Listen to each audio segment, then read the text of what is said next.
इयत्ता 5वी विषय परिसर अभ्यास भाग 1 पाठ 19 अन्न घटक. स्वाध्याय.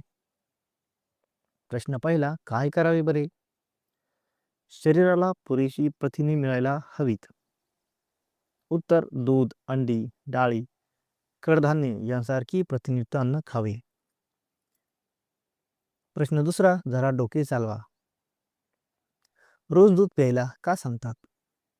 उत्तर, कारण दुधात कॅल्शियम व इतर पोषक घटक असतात, त्यामुळे हाडे व दात मजबूत होतात.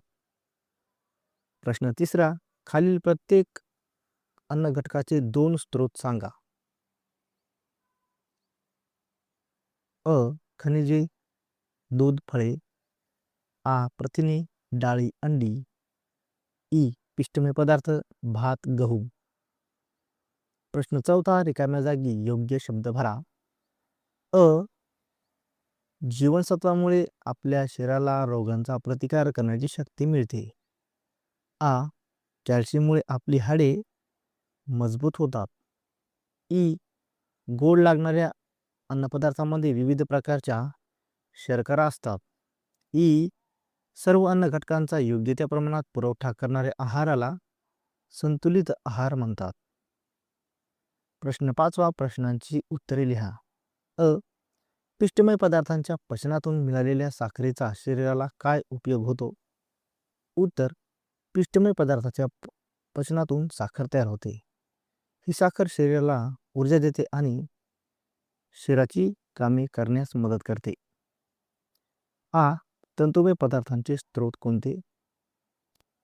उत्तर, तंतुमय पदार्थ भाज्या, फळे, धान्य आणि कडधान्य यामध्ये आढळतात. हे पदार्थ पचनक्रिया नीट होण्यास मदत करतात. ई. कार्बोहायड्रेट्स कशाला म्हणतात? उत्तर, शरीराला ऊर्जा देणाऱ्या अन्न घटकांना कार्बोहायड्रेट्स म्हणतात.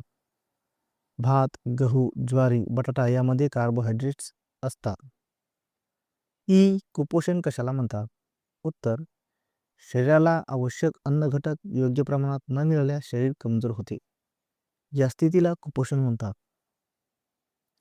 प्रश्न 6वा, जोड्या जुळवा. अ गट आणि ब गट. त्याचं उत्तर आहे 1. स्निग्ध पदार्थ तेल. 2. प्रथिने कडधान्य. 3. जीवनसत्वे धान्याचा कोंडा. 4. खनिजे लोह. 5. पिष्टमय पदार्थ ज्वारी.